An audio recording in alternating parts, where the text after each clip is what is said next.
All right, what is going on, everyone? I am Tim Burzens, and this is Amplified Vitality. Welcome back to another video. Today, we are going to be troubleshooting the sugar diet. On the last video, we talked about some of the physiological mechanisms, specifically the ones that I think make this such a unique tool in our metabolic and nutritional arsenal. And that's really how I like to use it. I like to use it as a tool, not necessarily as something that you're going to use all the time forever. But when you want to boost your metabolism, lose a little bit of weight, restore your energy, and maybe help re-get that glucose metabolism firing again, this diet, this tool is something you can throw in and use as a very effective and very powerful modulator of our physiology. So I think it's really, really awesome that we were able to talk all about the physiology last time, and we got into the comments about it, had some great conversations in there. Thank you all for such great feedback and for all the great conversations that we had. Let's keep this train rolling. Today, we are going through the top 5 troubleshooting tips for the sugar diet. These are going to be talking about sticking points, mistakes that people make, some really cool areas where I feel like we can learn a little bit more about our own physiology and why some people respond better to this diet than others, and ways that even if you don't respond to this diet, that you might be able to still get benefit out of it. You might be able to still use this tool and not just discard it and say, no, it's not for me. So with that, let's dive right in. And so the first troubleshooting area is to transition slowly. Many of you coming to this diet are coming off of something that's closer to low carb, keto, or carnivore. Maybe you're exercising a lot and just not eating enough calories and not eating enough carbs. And when you jump into this, you're excited because you get to eat all this fruit and all this sugar, all these sweet things that you've been denying yourself for so long. And that's really exciting.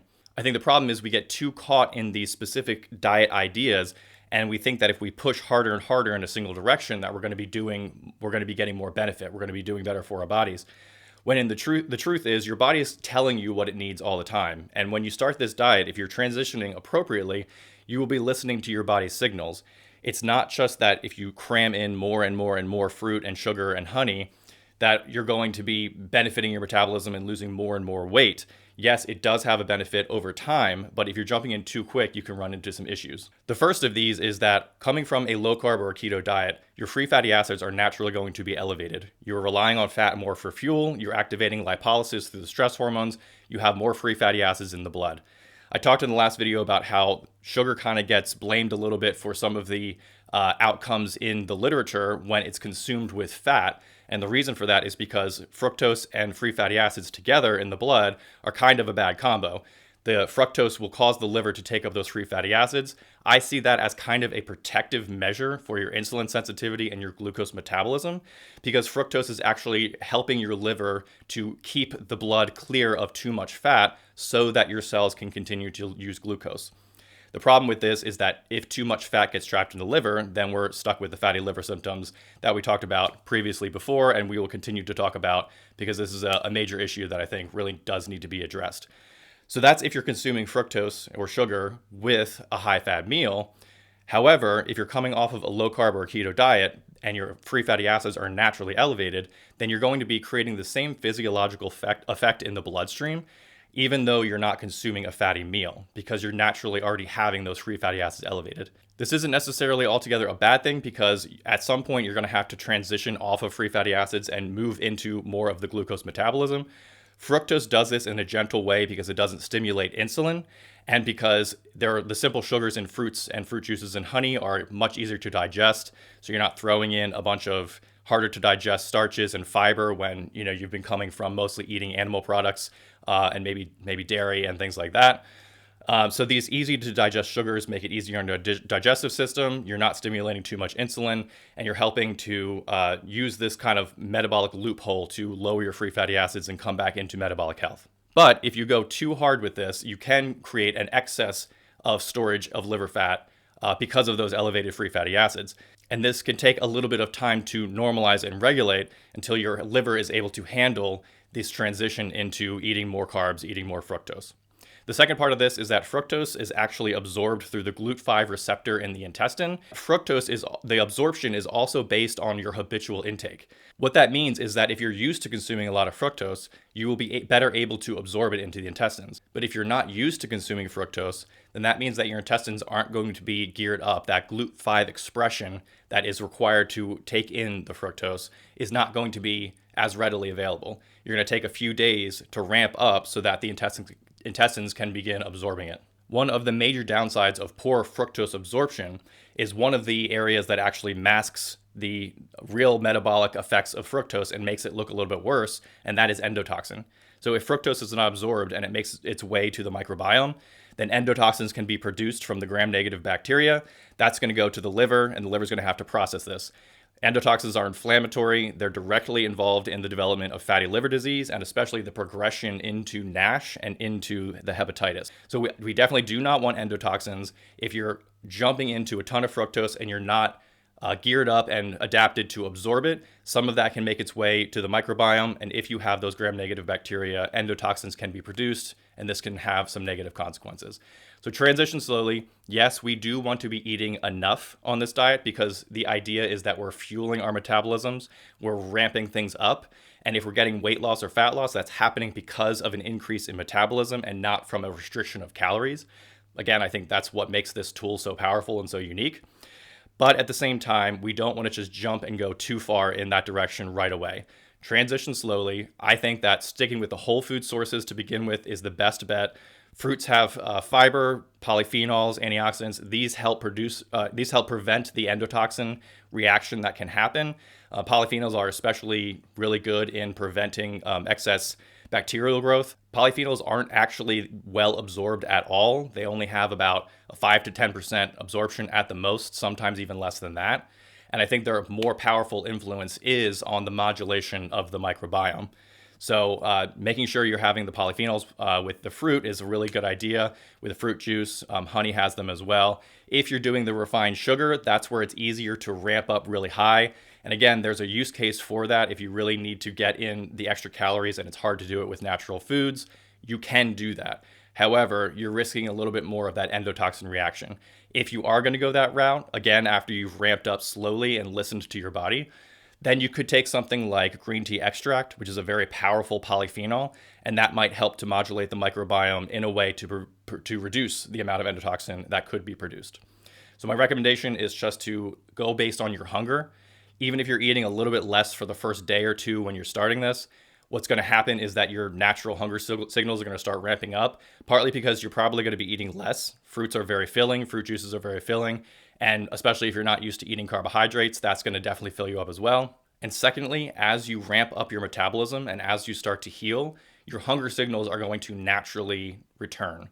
I have seen too many people who are in that adrenal fatigue, burnout state, who just don't have hunger signals. They're not hungry throughout the day. As soon as we start to get them to eat more and we start to get their carbohydrate metabolism firing again, then those hunger signals come back and they find that they're eating more than they ever have before, yet they feel healthier, they look leaner, they're sleeping better, all that really good stuff. So transition slowly, don't jump too fast.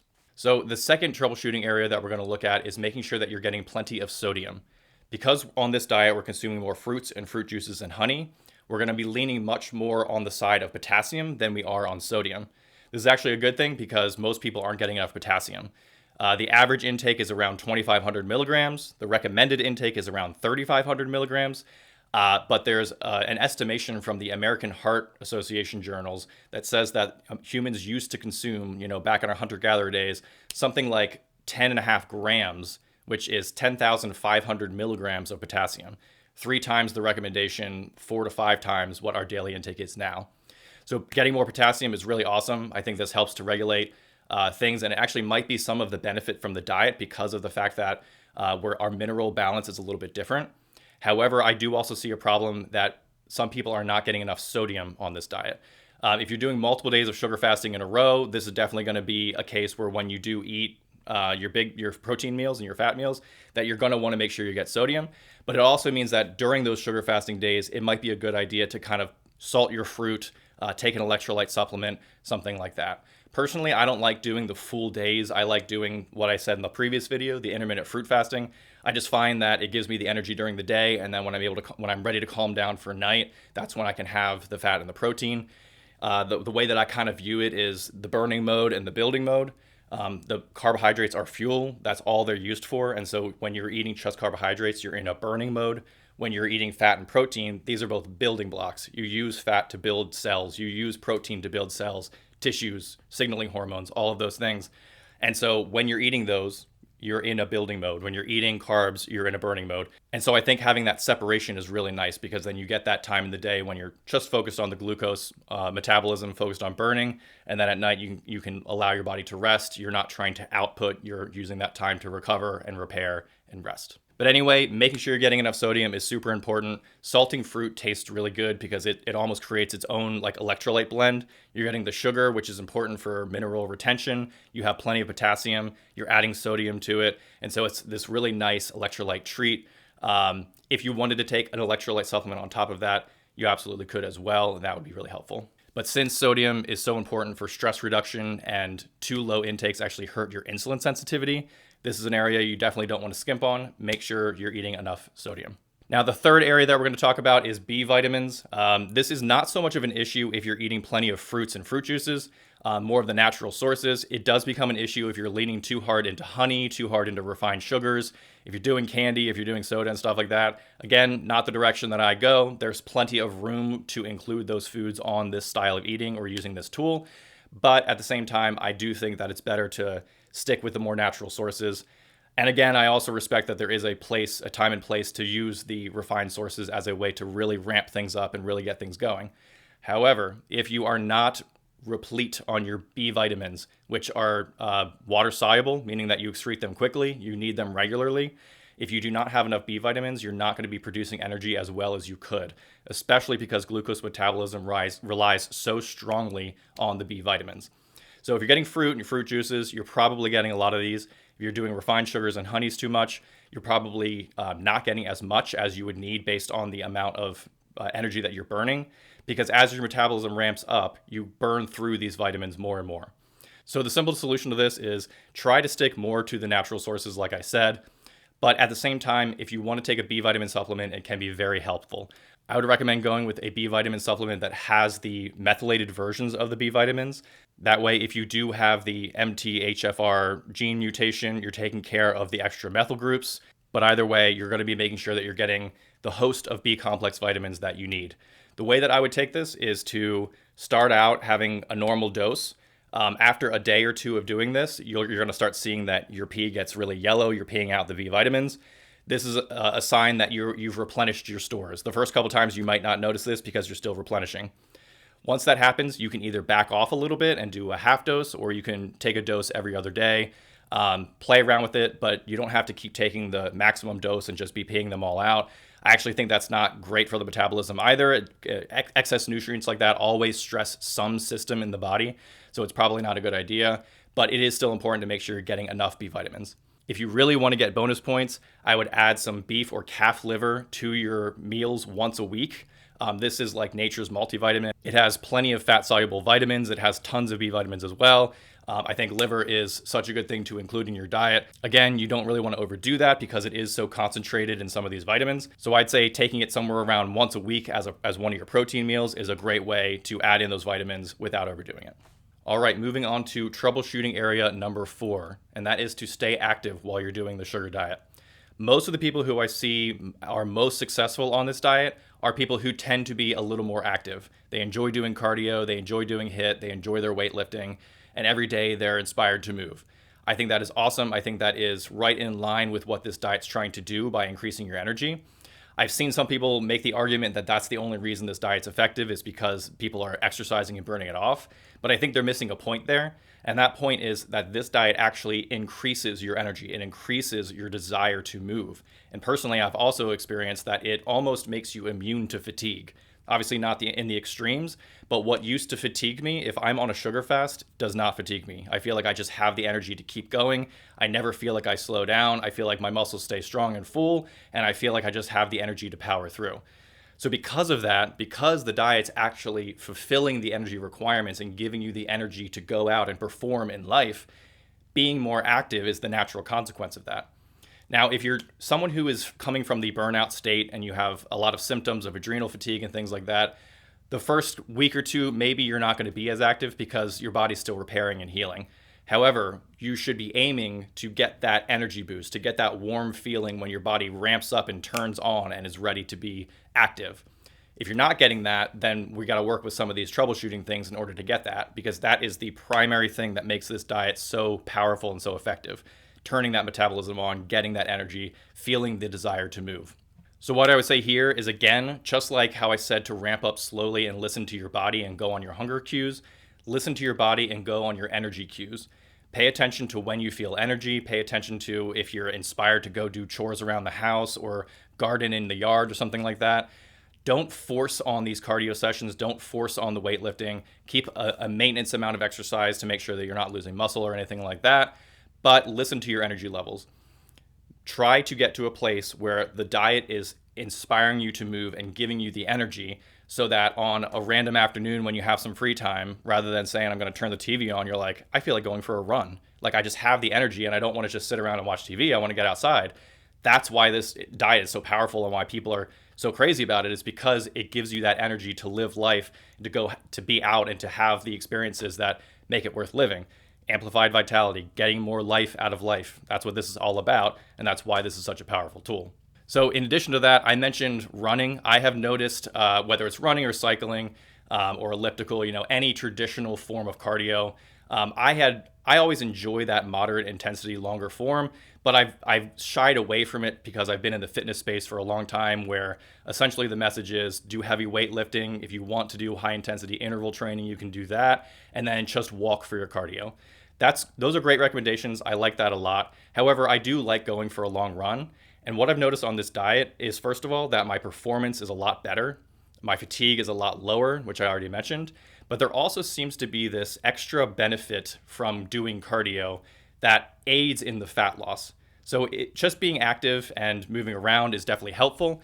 But when I'm ramped up on the sugar and my glycogen stores are full and I'm feeling my metabolism firing, if I go do an hour of cardio where I'm pushing myself, getting my heart rate up, training my VO2 max, then I find that the days following, I seem to lean out a lot better.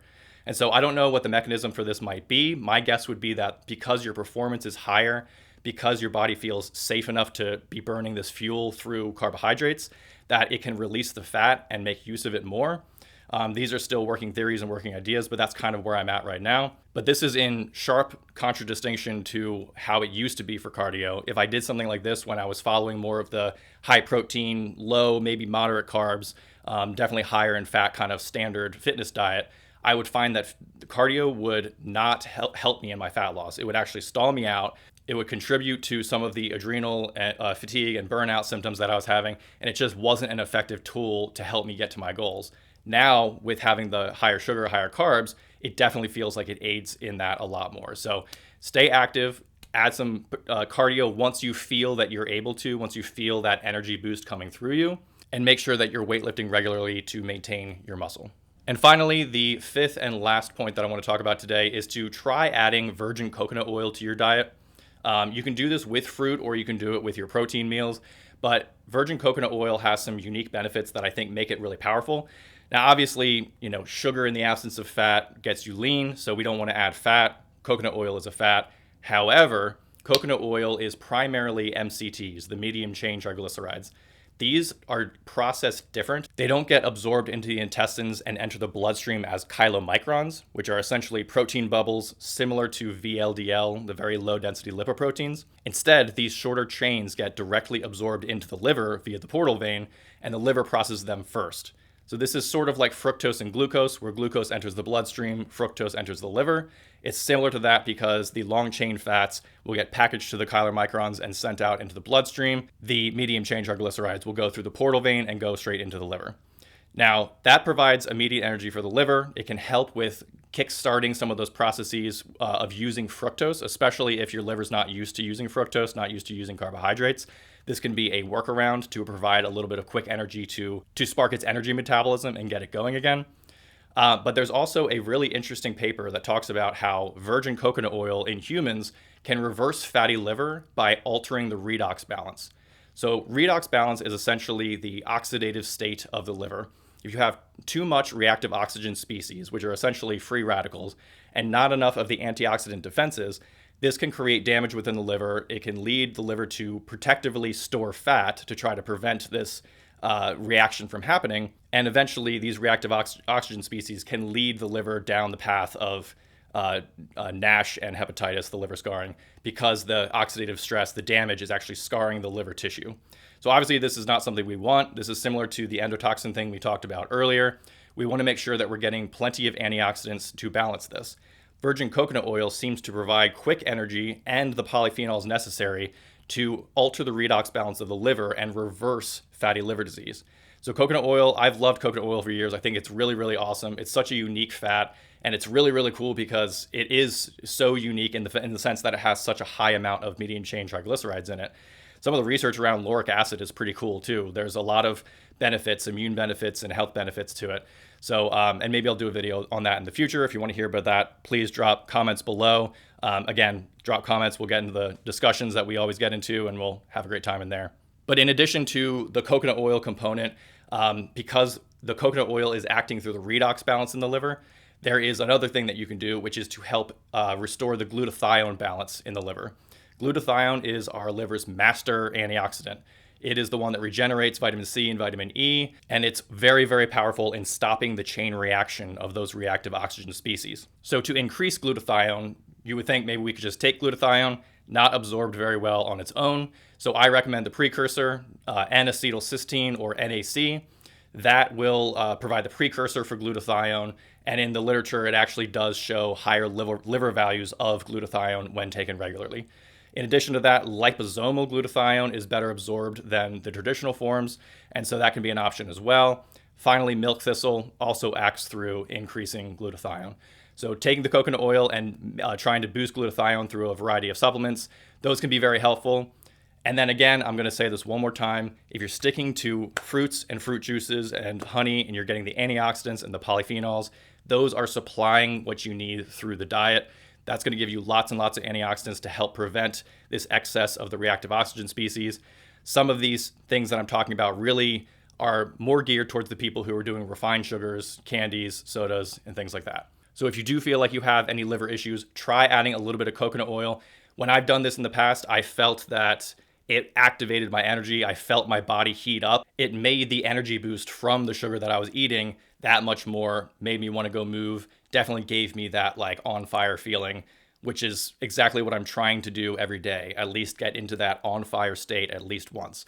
And I think that's a really good metric to use to try to know if the diet is having the effect that you want it to have. So I know this is getting long, but I do have one more thing I want to talk about, and that is an alteration to the sugar diet, which would be to include more starches. Starches seem to have a much more calming, stabilizing effect. Sugars can sometimes give you kind of an up and down energy, and the hunger that comes with that is pretty constant.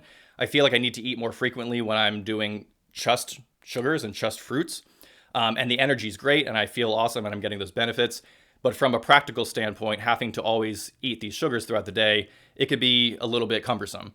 If I have one meal of starch in the morning, that balances me out. And then if I have some sugar throughout the day, it seems like it works a lot better.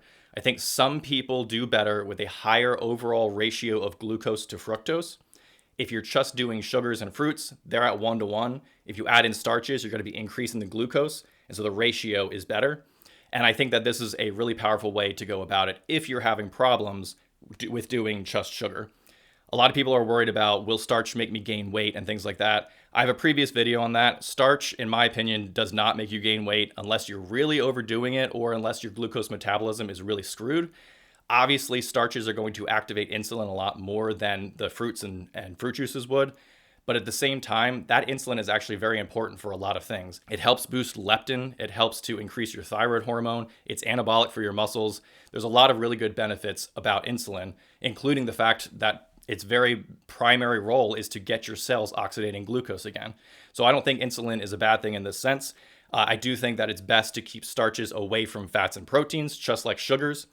And on the conversation with FGF21, if that's a big part of this diet, what people are concerned about, starches do not limit that. FGF1 is primarily activated by a reduction in protein intake and is accelerated by an increase in carbohydrate intake. That doesn't just mean sugars and fruits, that can mean starches as well. Obviously, starches do have some proteins that come along with them, so it's worth keeping an eye on that. But I think everyone's freaking out a little bit too much. I've heard people talking about, the protein in fruit, and protein in fruit is so low that I really would not worry about it at all. I think people are getting too hung up on the FGF21 thing. It's a good idea and it's cool to kind of have that as a model. But again, my thing is always, let's come down to the actual experience. Are you getting that hot moment every day? Are you getting that metabolism on fire moment? Do you feel like you have more energy? How does your sleep look? Are you losing weight? These are all metrics that we should be looking at. It doesn't matter whether we're actually turning on FGF21 or not, okay? So just pay attention to these metrics and use those to guide your diet. If sugar is causing you to be a little more unstable and it's causing you to need to eat too much, try adding in a little bit of starch. Titrate these experiences with sugar and starch and see where it makes the most sense for you. Some days I like doing just starch and not doing much fruit or sugar at all up until my night meal when I'll have some protein and some fat. So there's many options around here that you can play with. I know that this is an alteration to the diet. It's not like true to form based on what's the actual original model, but I think it's worth mentioning. And I think that a lot of you if you can't make the sugar diet work, try the starch. It might help. So with all that, I hope that you got a lot of value out of this video. I'm sorry that it took so long to get out. I have been busy, but I'm going to try to get on a better posting schedule. Please leave comments below if you have any questions. I know I covered a lot of material in this and it's getting a little bit long, but I know that you guys like this information and we've had, great conversations about this before. So please leave comments below. Give me the thumbs up and like this if you enjoyed this video. Share it if you can. Follow me on Instagram. I'm going to start posting there. I'll probably going to create an X account soon too. And I hope that you guys just continue to explore with me in this and grow and learn and become masters of our physiology, and that we continue to get more life out of life and we continue to amplify our vitality. That is what I want out of all of this. That is what I want for you guys. I am so excited that we're on this journey together, and I'm going to keep posting and keep seeing you guys soon. Talk in the comments. I'll see you guys later. Peace.